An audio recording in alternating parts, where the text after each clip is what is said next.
Hey everyone, and welcome to The Explainer. I am so excited you're here with us today. We are going to unpack something that is just a truly fascinating synthesis. We're taking the cutting-edge insights of modern cognitive psychology, and we're seamlessly blending them with these classical, holistic frameworks of the human spirit.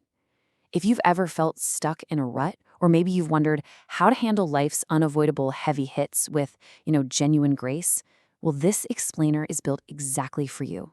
So let's just dive right in. Now, we all face this universal and honestly super frustrating problem. Why in the world do highly intelligent people self-sabotage? I mean, think about it. Why is it that we have these great intentions, we literally have access to more resources than any generation in human history, and yet we still procrastinate? We somehow hit this invisible glass ceiling. We find completely different ways to earn the exact same amount of money year after year, or we repeat the exact same relationship mistakes. It is clearly not a lack of opportunity. So what's actually going on inside our heads? Well, the core issue lies in this absolutely stark contrast. We walk around all day thinking we're fully in charge, right? But our conscious mind, that's the part that uses willpower, logic, and makes active decisions, that only controls about 5% of our time. Just 5%. The other 95%?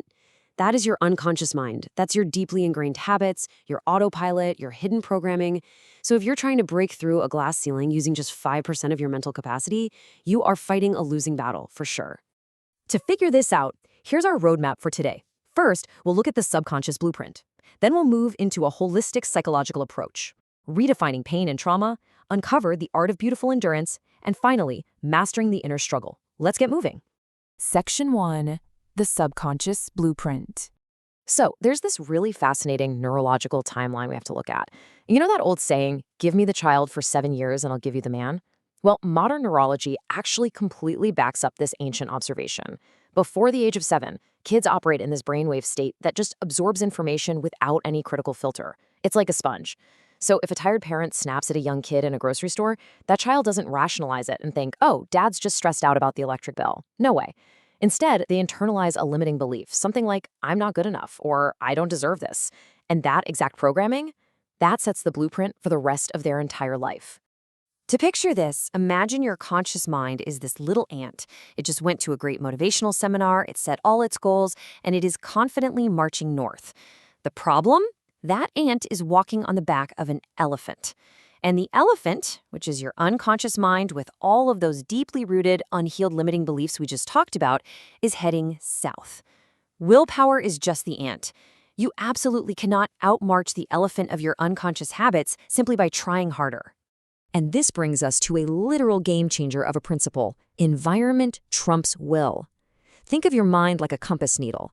You can consciously force it to point anywhere you want, but the second you let go, what happens? It snaps right back to its default magnetic north. If you want to change your programming, you cannot rely on willpower alone. You have to change your environment. You've got to stop consuming that negative fear-driven media that's designed to hijack your amygdala, and you have to really carefully curate your peer group. Because honestly, no matter how much you turn up your internal heater, if you choose to live in a freezer, the freezer is eventually going to win. Section 2. A holistic psychological approach. Let's bring in a really fascinating classical framework here, al-Nafs, which is often translated as Islamic psychology. Now, this wasn't just some historical side project. It was a foundational discipline. And what I absolutely love about this concept is that it acts as the glue, holding your internal and external worlds together.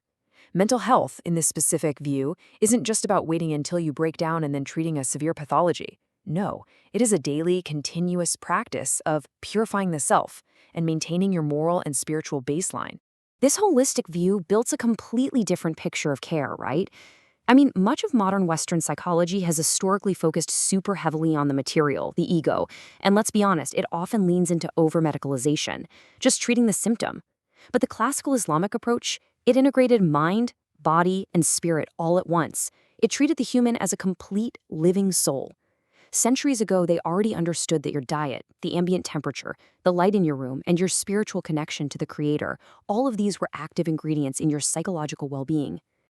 A holistic approach is absolutely necessary because, well, you're not just a brain.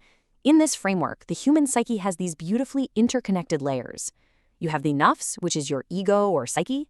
You have the qalb, the spiritual heart. You have the aql, your intellect and cognitive thinking. And you have the fitra, your innate natural disposition. True healing and real resilience, they require addressing all of these elements simultaneously because they are constantly feeding into one another. Section 3, Redefining Pain and Trauma. Now, consider this absolutely crucial distinction. Every painful experience is not a disorder, but all painful experiences must be integrated. Today, we have this tendency to medicalize every single bad day or conflict as trauma. And while true clinical trauma is very, very real, we also have to recognize that deep sorrow, old hurts, and significant shocks are just part of the human experience. They impact both the body and the soul. And rather than just slapping a medical label on them, they need to be processed and properly integrated into who we are. History actually proves how timeless this whole concept is. Way back in the 8th century, the Islamic world established Bimaristans. These were healing centers that successfully integrated diet, light, sound, and talk therapy to treat the mind. Then, by the 11th century, brilliant scholars like Ibn Sina were documenting how deep psychological shocks and old sorrows physically break the spirit. It is kind of wild to think that only now, in the 21st century, is modern Western trauma therapy finally catching up and beginning to heavily integrate the physical body and environment into mental healing. Section 4, The Art of Beautiful Endurance. Okay, let's take a look at the Arabic word sabr, which is commonly translated just as patience, but its linguistic roots offer this incredibly vivid metaphor. Sabr actually comes from the imagery of piles of rocks held firm, or a block of ice keeping its shape, or even the bitter aloe plant holding pure water super tightly within its hard, spiky leaves. So what's the common theme here? It's containment. True patience isn't just sitting around waiting, it is holding yourself firm, containing your emotions, and literally keeping your shape under immense, crushing pressure.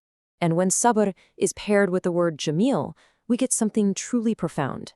Jamil is often translated as beautiful, but linguistically, it's rooted in density and strength, like a thick, unbreakable rope or a powerfully built animal. So sabr jamil isn't some fragile, passive kind of beauty. Not at all. It represents a beauty that is derived strictly from dense, unyielding strength. So we have to contrast negative and positive sabr here.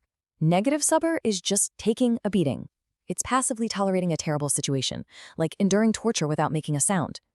But positive sabr, that is pure grit. Imagine you are exhausted on a treadmill. Your lungs are absolutely burning. You desperately want to hit that stop button, but you actively push past your threshold to finish the run. That's it. Sabr jamil is that active, gritty endurance. It's powering through the obstacle because you have a much higher mission to accomplish. Section 5, Mastering the Inner Struggle. So why go through all this struggle in the first place? Well, the ultimate purpose lies in these 3 catalysts: intellect, choice, and suffering. You literally cannot build genuine moral character or spiritual depth in a vacuum. I mean, a computer can be programmed to be correct, but it cannot be compassionate. Compassion, resilience, and true love are born out of utilizing your intellect to make a really hard choice while navigating the friction of suffering. Without that struggle, there is just no real growth. Okay, so how do we actually implement this architecture of resilience? First, you have to focus entirely on your mission and completely ignore the critics. Their noise is just a distraction from your compass's true north. Second, demonstrate strength outwardly. Don't give your detractors the psychological satisfaction of seeing you break, and definitely don't demoralize your own team. And third, and this is so vital, turn your profound vulnerability exclusively to the creator. We've kind of developed this cultural habit of trauma dumping on everyone around us, turning our pain into our entire personality. Instead, process your deepest aspirations spiritually and hold your outward form firm. I really want you to just sit with this powerful thought for a second. When the world is ugly, the only thing beautiful left is sabr jamil. Grace isn't required when things are easy, right? Grace is manifested exactly when circumstances are at their absolute ugliest. Choosing to hold your shape and act with dense, beautiful strength under pressure is the ultimate spiritual workout. And just like hitting the gym, it releases its own profound inner endorphins. So here's my final question for you. Are you ready to stop letting your unconscious elephant stare you south and instead embrace your very next hardship as a beautiful, spiritual, uphill climb? The architecture of resilience is already built inside you. It is entirely up to you to start using it. Thank you so much for joining me on this explainer. Until next time, keep learning and keep climbing.